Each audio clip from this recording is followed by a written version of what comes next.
Welcome, friends, and good morning, Baoists and curious minds, to another enlightening episode of Baoism Unveiled. I'm your host, C.D. Demitio, and today we have a special guest, E R Donaldson. He's a science fiction author, a Web3 enthusiast, and a Christian from the beautiful state of Michigan. Welcome, E.R. Hey, thanks, CD. Great to be here. Thanks for having me on. I'm really happy that you came on, and I'm really excited to learn from you. So let's start by delving into your faith and spirituality. I know that's just jumping right into the deep end. Can you tell us about your religious or spiritual background?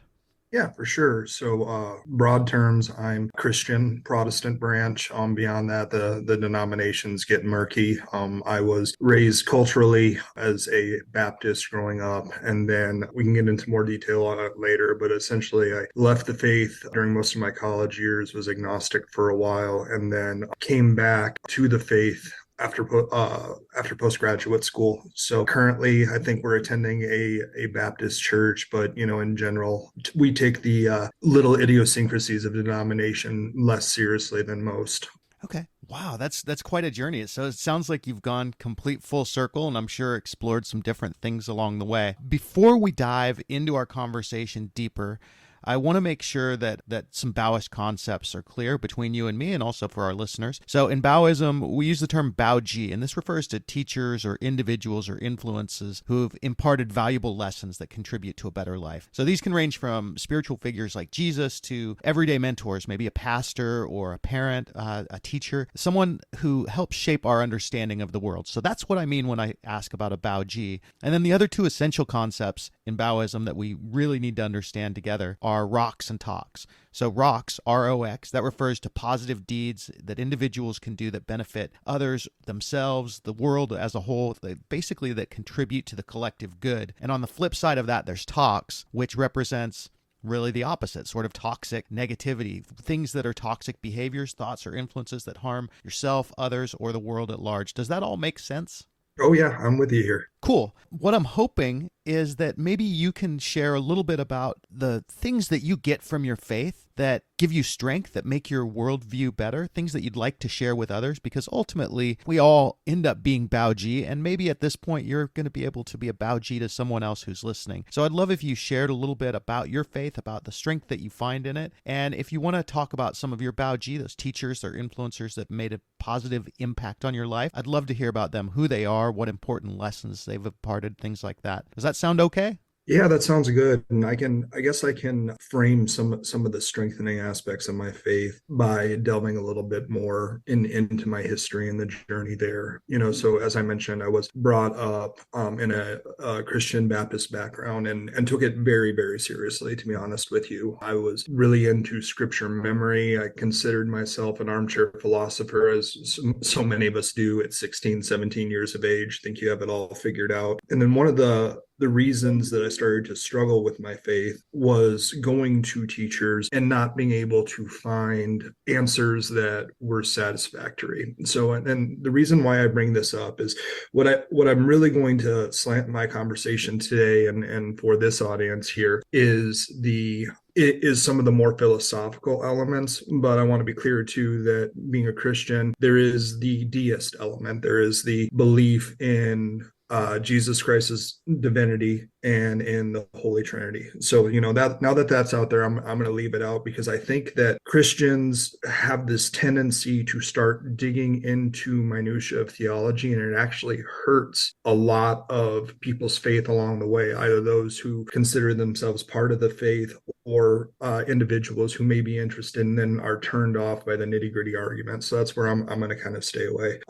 But essentially, I was one of those people. And when I got to a certain point where I was feeling rejection from other Christians, when I was unable to reconcile some philosophical differences with my personal belief systems, I pretty much just walked away from the church. And that was really how I viewed it, as I was walking away from the church. And it was kind of tough being an agnostic at that time because I had all of my deeply personal held beliefs still in the background. So I went through this really dark time. Ultimately, where it ended up coming full circle comes back to what I consider another core tenet of the Christian faith, which is forgiveness and atonement upon repentance. Going through that dark time in my life, I did a lot of things where I needed personal forgiveness, not just in the divine sense, but I needed personal healing, forgiving myself. I needed forgiveness from many people that I had wronged and intentionally. For the first time in my life, when I would hear the Christian message again and really be in that place of spiritual and moral brokenness, it resonated with me in a way that it never did when I was a child. Because growing up Christian, it was kind of just, I always had a certain way of behaving. And then to have the mirror of Christian law and Christian tenets reframed and looking back at really how dark my life had become, it brought me back into the faith in a way that I don't think I could have experienced had I not realized how morally destitute I had become and the path that I was on, if that makes sense. Yeah, it totally makes sense. It's fascinating. I mean, I've never considered Christianity through the lens of a faith or a practice that could take the broken and heal the broken. But like I'm hearing that from you, and it's given me, what we call chicken skin in Hawaii. So please go on. I'd love to hear about your Bao Ji, some of the teachings and teachers that have influenced you, and please keep sharing. Yeah, certainly. So, number one, Bao Ji definitely have to be Jesus Christ, and it's a cliche answer, but like that is kind of the root from which all of this unfurls. That being said, the authors of the Bible and the way that their message has been passed down and assembled is the core way that I believe I can access the divine intention. Now, one thing I want to kind of clear up there is a lot of people, when you talk about the Bible, I believe that some Christians really have this tendency to elevate the Bible to the fourth member of the Godhead. And you can actually see really is, I mean, because there's, particularly, and I'm not going to quote a lot of scripture here, but when you look at the Gospel of John, John is speaking to the Greeks who believe in this concept called the Word. Well, growing up small town Baptist, I was literally taught that they were talking about the Bible right there, because they almost believed in the divinity of the Bible. Now, I believe the Bible is an authoritative source for God's message, but divinity in text, that's just a failure to recognize, the genre of the books, the way that information was passed at the time these were written, author attributions and all these things that we have in history that actually enhance the message for me. But it's a stumbling block for a lot of people. So, bringing that back full circle with this understanding of the Bible and putting it in its proper place in my faith, that is another primary teacher there.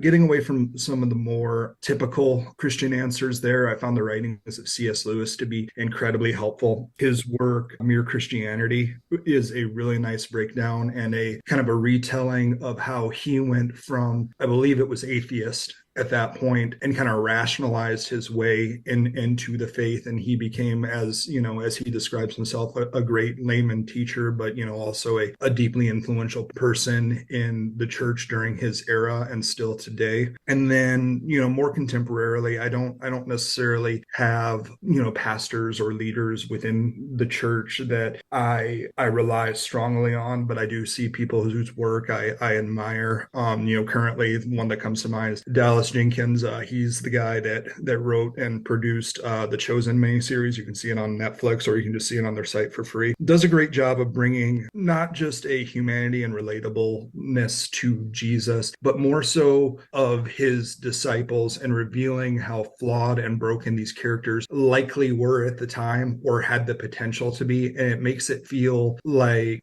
the faith is more relatable, because you start to see, hey, these are normal people with selfish motivations and righteous motivations and the whole gamut of things like myself that you don't necessarily see in a way when you're sitting in any given church pew. Yeah, that makes perfect sense. I mean, yeah, I think as a young man, Jesus is one of my Bao Ji as well, ER. I mean, and I think anybody who pays attention to the words of Jesus, you can't help but have Jesus as one of your Bao Ji, because there's so much to learn there. But as a young man sitting in church, one of the big issues that I had was exactly what you just said. All of these, the apostles and the prophets, they were all held up as these like almost perfect beings and not relatable. So I can see definitely what you're talking about. I haven't watched The Chosen, but with anything that would actually make them more relatable on a human level, I can really see where the value of that would be. It sounds like something that I need to check out, and maybe listeners here would like to check out too. Yeah, I mean, it's definitely worth an hour of your time. I mean, I'm coming from somebody, I hate Christian productions. I'll be honest. Something about Christian television and Christian movies, it's just, it's like it has to be horrible for some reason. But this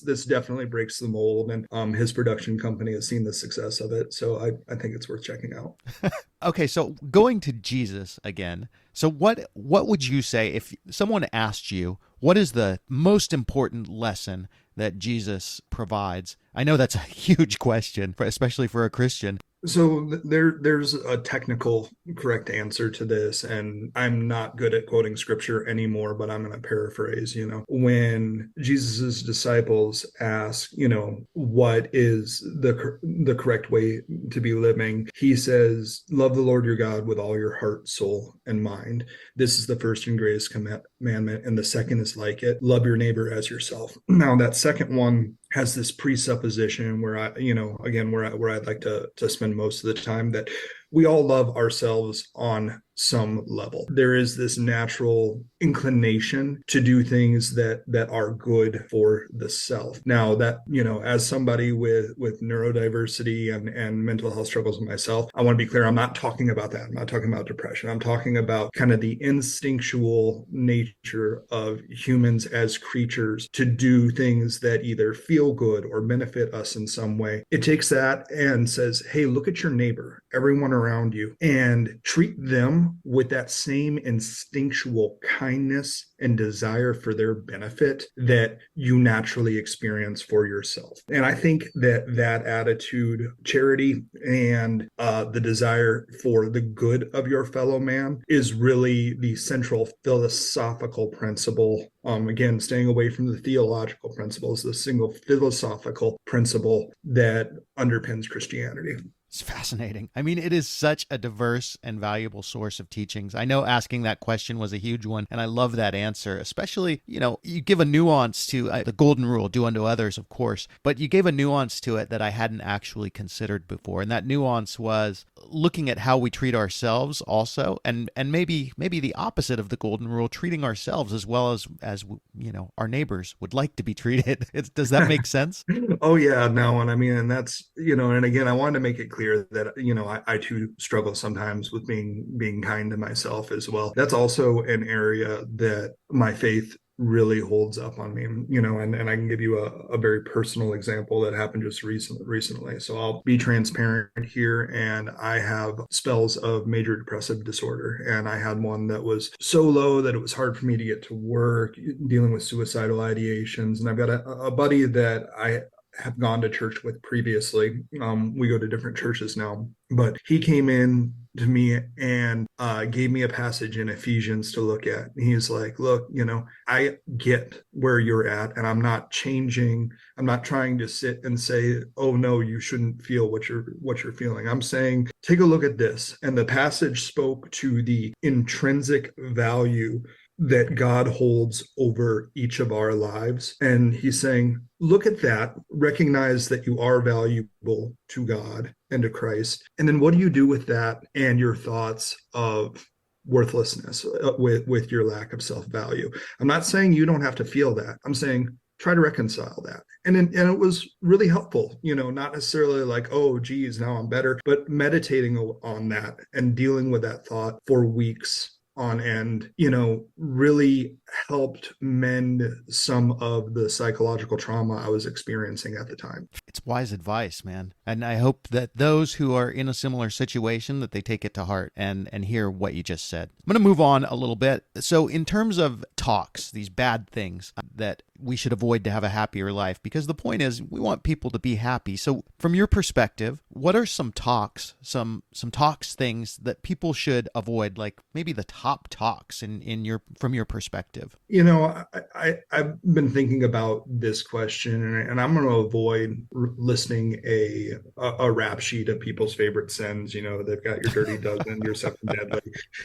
I think that the toxic elements are far more insidious within the church are the things that wave people off from Christianity, and those are things like judgment and self-righteousness.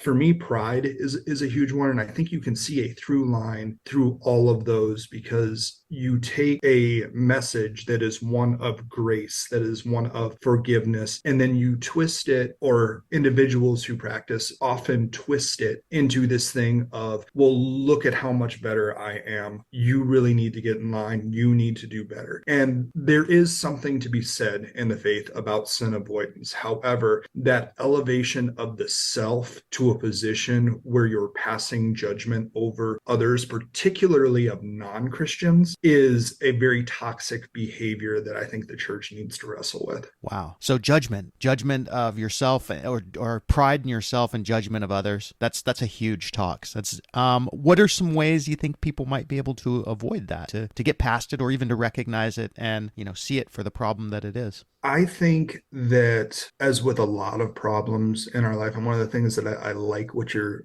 doing here is sit and listen. I mean, we do not do enough listening. We do not do enough honest sharing of perspectives. I like, the philosophical notes that you're trying to put here, because I truly believe that when you look at least the beliefs and how we treat each other, we have far more in common than we have a difference of. When I watched the Baoism Explored first episode, and it's that, like, do more good things, do less bad things. Like, well, that's basically what Christianity in practice, after you're through the faith and theological elements, looks like. The belief is that for by grace you are saved through faith, but later on in a different book by James, it says faith without works is dead. And so I think so many Christians get caught up in this sin avoidance and this introspection that gives them, this self-righteous element. What they should be doing instead is going out and doing good works and listening to people and comforting people, and quit trying to eat their own. Amazing. Again, such wise advice. You're really being a Bao Ji here, ER. So on that note, what are some of the rocks, some of the good works that people should be doing, going out and embracing? What are some things that people can do to not only make themselves happy, but to make the world a better place and to make the lives of others better?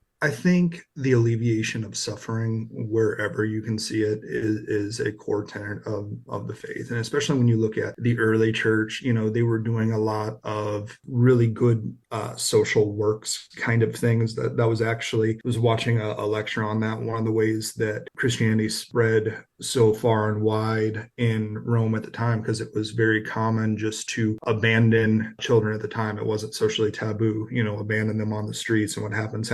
And the people from the church were coming in, and they were adopting these infants that would have been basically just left to die. I think that more people in the church should look and say, hey, what can we do to meaningfully impact homelessness? What can we do? One issue that I've done some charity work on and been kind of passionate about is human trafficking. You look at these kind of things where there are real problems in the world, and I think that we would all benefit from working together to find meaningful solutions to these issues going forward. That's amazing. What about in your day-to-day practice? Like, what are some things that you do that help you to overcome your own talks? Some rocks that you maybe replace talks with. Does that make sense, that concept? Yeah, for sure. And I think one that I try to practice often is humility. There are people who know me from my younger years that would just be uproariously laughing right now if they hear me say that, because that was part of my journey down a dark path, was being consumed with my pride. But if I have humility of of my thought processes if I have the humility to listen and to try to understand others. You really go a longer way to solving the core issues and to helping people out personal if you carry yourself with humility. I think that's one of the Beatitudes too. Blessed are the meek. So humility and honesty are two of the big rocks that I think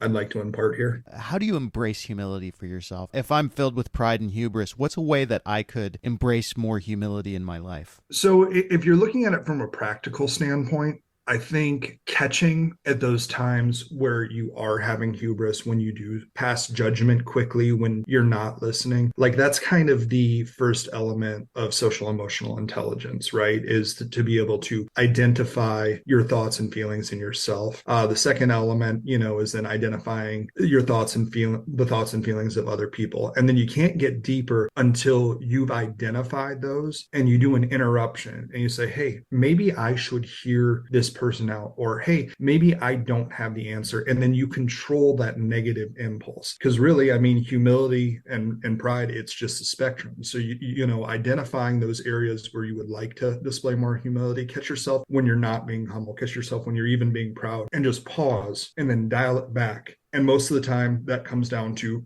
just listening and being respectful of other people. Oh, that's a great answer. And, it sounds a lot like you're talking about meditation, looking within yourself and finding, the way that you function in yourself. And I think every faith has a tradition of meditation and taking time for that. So is there anything else that I should have asked you, ER? Anything that I should have asked you or that you were ready for me to ask that you have an answer for that you'd like me to ask? No, this was really good. I really appreciate you coming on and hearing me out, and appreciate all that you're working to do over there. Well, my goal is to be a student and to learn, and at the same time, I also want to be a Bao Ji just as you're being today. By sharing the things that make sense to me. And with that in mind, is there anything about Baoism, about the concepts, the holidays, the system that doesn't make sense to you? Anything that I can clarify or help with? My thought here is that if you have questions, it's likely that other people will too.